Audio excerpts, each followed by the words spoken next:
चलिए सभी लोगों को ग्लोबल ऑनलाइन क्लास पर बहुत बहुत स्वागत है। यहाँ पर हम लोग समझने वाले हैं कि समकोण त्रिभुज क्या होता है तथा समकोण त्रिभुज में लंब क्या होता है, कर्ण क्या होता है, आधार क्या होता है तथा लंब, कर्ण और आधार में तीनों में रिलेशन क्या होता है और इससे क्वेश्चन कैसे बनाया जाता है। सबसे पहले यहाँ पर हम लोग फिगर पर सारे चीज को समझेंगे। देखिए समकोण त्रिभुज का जो फिगर होता है वो आपको यही फिगर होता है। इसका नाम दे देते हैं ए और इसका नाम दे देते हैं बी और ये हो गया आपका सी। त्रिभुज ए बी सी में क्या है कि जो कोण बी है ये आपको 90 डिग्री है, यानी इसे बोलते हैं समकोण।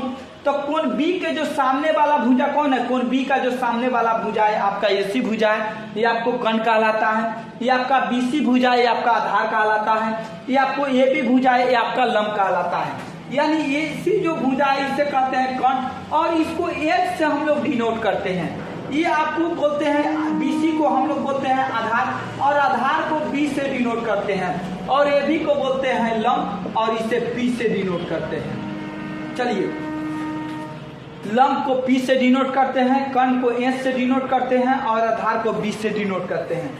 चलिए फार्मूला अगर लिखिएगा तो फार्मूला सबसे पहले इसमें फार्मूला होता है कि एच स्क्वायर, एच का मतलब कर्ण का स्क्वायर बराबर लंब का स्क्वायर। तो लंब का मान क्या है? पी है, तो इसके मतलब पी का स्क्वायर। अब प्लस में होता है आधार का स्क्वायर, तो आधार का मान क्या है?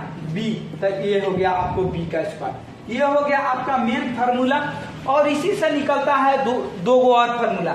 यानी जब पी स्क्वायर लिखिएगा तो बी इस साइड आपको प्लस में है तो इस साइड भेजिएगा तो आपका माइनस में, यानी पी स्क्वायर बराबर एच स्क्वायर माइनस में होता है आपको बी स्क्वायर। अगर पी स्क्वायर बराबर लिखिएगा तो ये होगा आपका एच स्क्वायर और माइनस में होगा आपका बी स्क्वायर। ये आपका दूसरा फार्मूला निकला। तीसरा जो फार्मूला निकलेगा वो बी स्क्वायर, तो बी स्क्वायर बराबर क्या होगा? एच स्क्वायर और माइनस में होगा आपका पी स्क्वायर। यही जो तीन फार्मूला है इसी फार्मूला के मदद से हम लोग तीनों भुजाओं को प्राप्त करते हैं। आइए सबसे पहले यहाँ पर हम लोग क्वेश्चन पर समझते हैं। मान लीजिए कि ये कोई एक त्रिभुज दे दिया और इसमें जो ये वाला भुजा दे दिया ये 3 दे दिया और ये वाला जो भुजा दे दिया ये 4 दे दिया। ये भुजा 3 दे दिया, ये भुजा 4 दे दिया और ये वाला भुजा पूछा। इसका ये नाम दे देते हैं, इसका बी नाम दे देते हैं और इसका सी नाम दे देते हैं। तो ये जो ये भी भुजा है ये आपको 3 है, ये जो बीसी भुजा है ये आपको 4 है और एसी जो भुजा है ये आपको निकालना है। तो ये जो ये भी है इसको हम लोग किससे डिनोट करते हैं? यानी लंब है या इसको हम लोग पी से डिनोट करते हैं। तो ये भी कहिए या इसको पी कहिए, ये इसका मान आपको 3 दिया है। इसको बीसी कहिए या इसको छोटा में बी कहिए, इसका मान 4 दिया है। और जो एसी है ये आपको निकालना है, इसे एच कहिए, इसको आपको निकालना है, वाट लिख दिए। चलिए तो ये आपको फॉर्मूला होगा एच स्क्वायर बराबर पी का स्क्वायर और प्लस में आप पढ़े हैं बी का स्क्वायर। तो देखिए पी का मान क्या है? 3। तो चलिए एच स्क्वायर बराबर लिखिए पी का मान 3 है तो 3 का स्क्वायर लिखिए। बी स्क्वायर तो बी का मान 4 है तो यहाँ पर 4 का स्क्वायर। चलिए एच स्क्वायर बराबर लिखिएगा 3 का स्क्वायर होता है 9, 4 का स्क्वायर होता है 16। एच स्क्वायर बराबर लिखा गया 16 गो और 9 गो होता है आपको 25 गो, 25 लिखिए। इधर में स्क्वायर है, जब स्क्वायर हटेगा तो इधर रूट चढ़ेगा। चलिए यहाँ पर लिखते हैं तो एच स्क्वायर बराबर क्या होगा? ये 25 का 25 रहने दीजिए और जब एच बराबर लिखिएगा तो ये रूट अंडर में आपका 25 होगा। एच का जो मान आएगा ये आपको 5 आएगा, यही जो कहलाएगा यही आपको कर्ण कहलाएगा।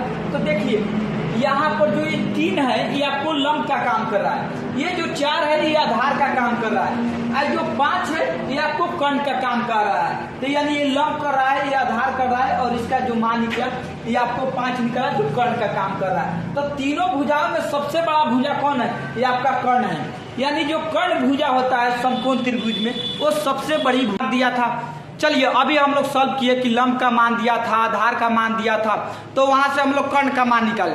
अगर दूसरा क्वेश्चन में ये दे दिया जाए कि लंब का मान दे दिया जाए और कर्ण का मान दे दिया जाए और आधार का मान पूछ दिया जाए, अगला क्वेश्चन एक और बनता है कि अगर मान लीजिए कि कर्ण का मान दे दिया जाए और आधार का मान दे दिया जाए और लंब का मान पूछा जाए तो उसको कैसे हम लोग फाइंड आउट करेंगे, उसको कैसे निकालेंगे। तो आइए यहाँ पर समझते हैं। मान लीजिए कि क्वेश्चन आपको यही दे दिया जाए, ये आपको मान लीजिए कि कर्ण का मान दे दिया जाए 8 और यहाँ पर आधार का मान दे दिया जाए आपको 3।